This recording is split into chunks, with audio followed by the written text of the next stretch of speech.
G'day guys and gal! It's commonly said that there are no good guys in Warhammer 40k, just lesser degrees of evil. Yes, the Imperium can take the moral high ground against the faction that likes eating babies whilst praising their literal demon gods of hell.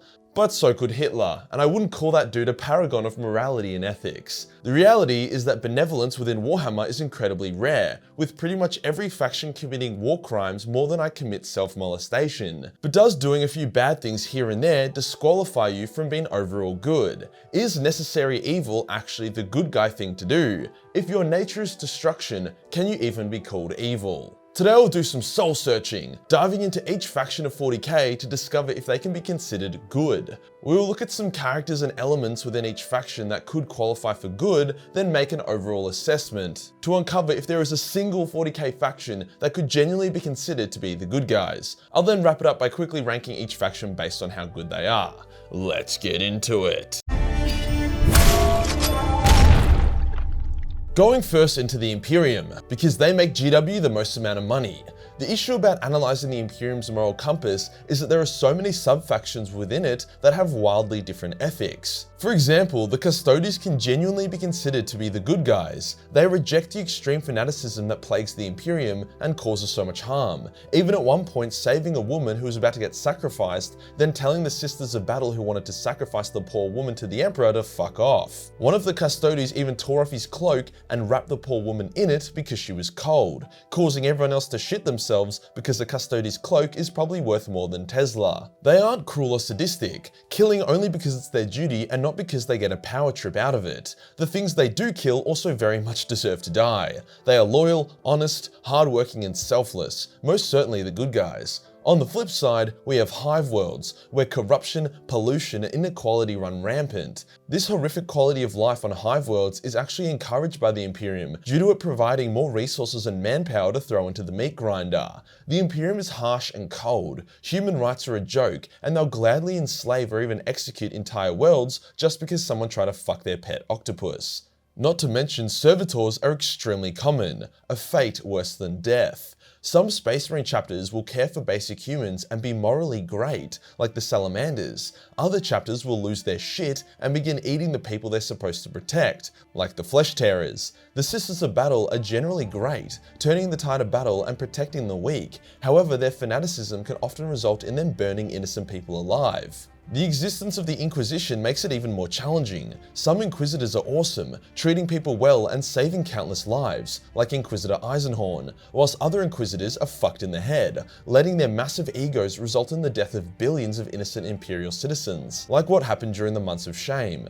Guilliman, the Lord Regent of the Imperium, is a good guy. Nurgle actually used Guilliman's strong morality against him, creating a plague that could only be cured by Guilliman's presence, causing Guilliman to fly around Ultramar and try and cure as many people as possible, keeping him on the sideline in the meantime. He has made mistakes, but he often reflects upon these and regrets them. He believed the Great Crusade to be necessary, however he wishes it wasn't so brutal. He feels bad about all those innocent Xeno races that were killed just because they weren't human. However, a few powerful and influential Imperial figures that are indeed good is not enough to balance the countless sextillions of corrupt officials, governors, and other people of authority that continue to drag the Imperium through the mud. Hence, whilst the Imperium is definitely not the worst in the setting, like compared to the Dark Order and Chaos they are literally Jesus, I will not describe them as an ethically sound institution.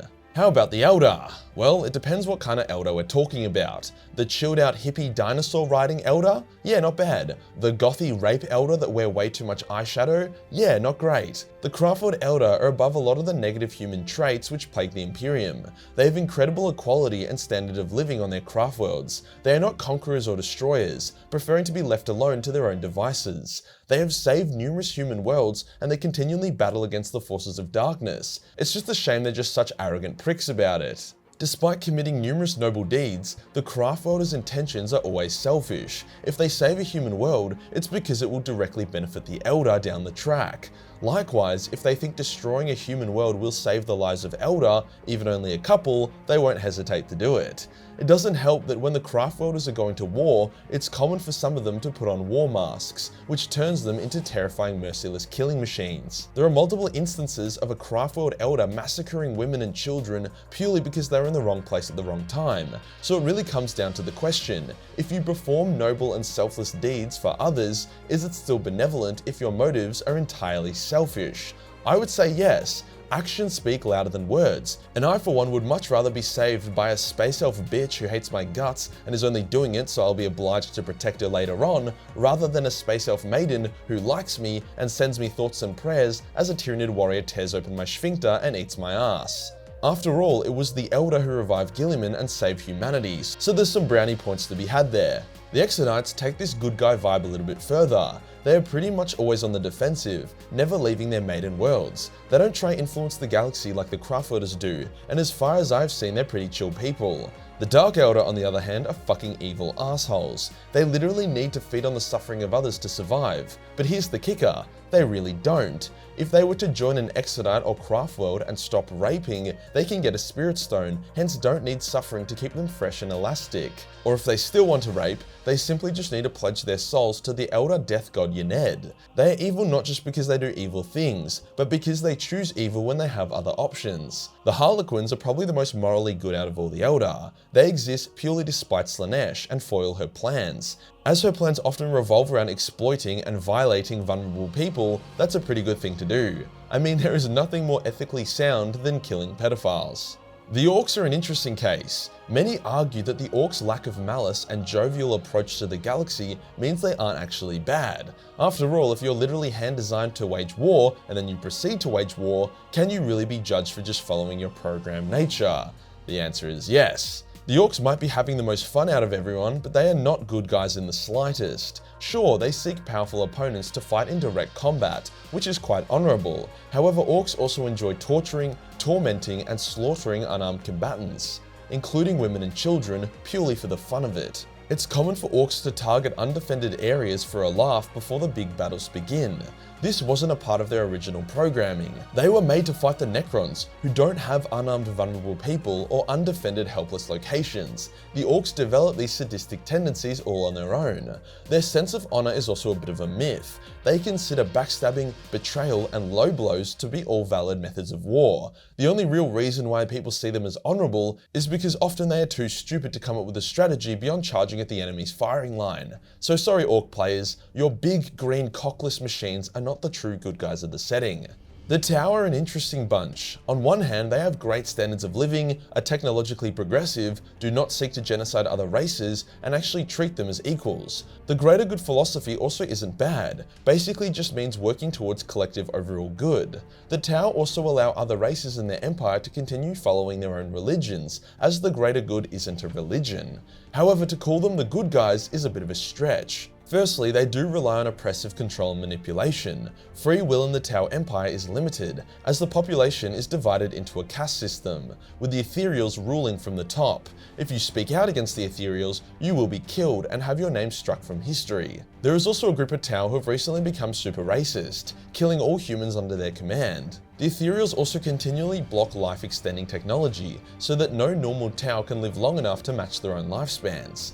So whilst overall the Tau Empire is a progressive and enlightened society, there is something of a sinister presence underlining it all due to the ambiguous and controlling nature of the Ethereals. However, the Farside Enclaves, a small cluster of Tau worlds that have split off from the main Tau Empire, are free of all the negative Tau traits. They have dismissed the caste system, letting any Tau take a stab at what they want. They also don't have the control and oppression of the Ethereals, hence their level of free will is much higher. So from what I've seen in the lore, the Farside Enclaves are genuine good guys. It's just a shame that they are a splinter faction of the smallest faction in the galaxy. Chaos is obviously fucking evil. I know some people like to say that the Chaos Gods are just manifestations of sentient species' emotions, hence they are incapable of being good or evil, as they are just a reflection of our own collective psyche. And whilst there is some truth to that, a blood god who wants to claim everyone's skulls, a fat parasite who wants to give everyone space aids, a manipulative little shit that turns its loyal followers into chaos spawn for a laugh, and a slut who wants to fist everyone are not misunderstood beings. They are fucking evil. They make their own complex decisions, so they're not just these primordial jellyfish that follow the will of the people in the material realm. There isn't even morally grey chaos followers, such as Core Knight warriors who are extremely honourable, sparing the weak and vulnerable and instead focusing on martial prowess, or Titsnitchian cultists who seek knowledge for the betterment of mankind. They are all evil assholes. Fabius Bile is the closest you'll get to a Chaos boy who's on the fence, and that guy's fucking horrible. Chaos are bad. Very bad. Not good. The Tyranids are in a similar boat to the Orcs. Can something be evil if it's just following its basic nature? Tyranids take this a step further by not having the sadistic nature of the Orcs. Instead, they just consume indiscriminately and move on. However, I can't think of a single apex predator parasite who I would call a good guy. It doesn't help that the Tyranids are horrifying, with weapons that implant bugs in you that eat you from the inside out. The hive mind is also quite malevolent, coming up with cruel and sadistic methods to achieve its goals. It also doesn't need to be a parasite to exist. If it can create biological marvels, then I'm sure it would have no issue taking a section of space, creating farmer nids, and consuming the biomatter of whatever it farms. It isn't just a shark in the ocean, following its natural course. It's more like a nuclear bomb in the ocean. Doesn't need to be there, doesn't contribute anything, and just ends up ruining everyone's shit. So no, the Tyranids are not the good guys. And finally, the Necrons. The Necrons are interesting. I wouldn't call them evil per se,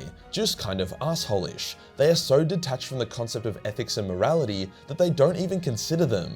They will cleanse their tomb worlds, sure, but pretty much anyone else would do the same. They also aren't super well known for constantly attacking and genociding other worlds, nor are they particularly known for sadism. Some are quite chill, like Trazyn, who just wants to collect Pokemon, or the Silent King, who will side with humanity to fight Tyranids. Others suck mega balls, such as the flayed ones who will peel off your flesh and wear it as a cloak. So whilst I wouldn't call them good guys, they definitely aren't pure evil, more just like pure asshole. So here's the ranking. The goodest good guys are the Farsight Enclaves. Then it goes the Harlequins, Exodites, Tau Empire, Craftworlders, Imperium, Necrons, Orcs, Tyranids, Dark Elder, and then Chaos is the most evil.